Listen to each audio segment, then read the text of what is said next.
আজকের একটা বাড়ি দেখাচ্ছি বারাসাতের মধ্যে, বারাসাত ও অর্শিনীপল্লীর মধ্যে। বাড়ির যে সামনের রাস্তা রয়েছে এটা রয়েছে 15 ফুটের রাস্তা রয়েছে। এই বাড়ির জায়গার পরিমাণ রয়েছে 1 কাঠা 2 ছটা। বাড়িটির মধ্যে টোটাল বেডরুম রয়েছে 6টা, 2টো ডাইনিং পাচ্ছেন, সাথে 2টো কিচেন রুম পাচ্ছেন, আর 2টো বাথরুম পাচ্ছেন, আর একটা গ্যারেজ পাচ্ছেন।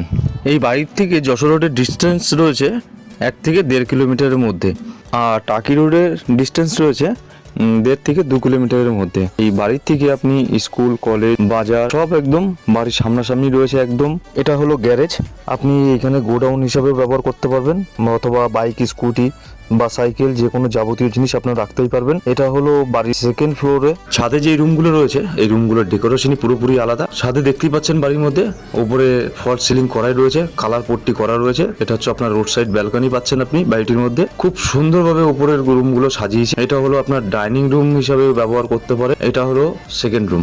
2nd রুমেও সেম উপরে ফল সিলিং থেকে কালার পট্টি করা রয়েছে, নিচে মার্বেলসের কাজ করা রয়েছে। যারা একটা মনের মতন বাড়ি খুঁজছেন তাদের জন্য একদম উপযুক্ত বাড়ি। এই বাড়ির দাম রয়েছে 47 লাখ। এই বাড়ির বিষয়ে আরও কিছু জানতে হলে সরাসরি আমাদের স্ক্রিনে দেওয়া নাম্বারে যোগাযোগ করতে পারেন, অথবা হোয়াটসঅ্যাপের মাধ্যমেও সরাসরি যোগাযোগ করতে পারেন। আমাদের ইউটিউব চ্যানেলে যারা নতুন আছেন চ্যানেলটিকে অবশ্যই সাবস্ক্রাইব করে রাখুন। আশা করি হতে পারে আপনার স্বপ্নের বাড়ি এইখানে। এটা রয়েছে 2nd ফ্লোরের যে কিচেন রুম। কিচেন রুমটা দেখে বুঝতেই পারছেন ফুল টাইলসের কাজ করা রয়েছে। চলুন ছাদের উপরে যাওয়া যাক। এটা হলো ছাদের উপরে 2খানা কমন রুম করা রয়েছে, 2টো রুমের উপরে অ্যাডবেস্টার করা রয়েছে।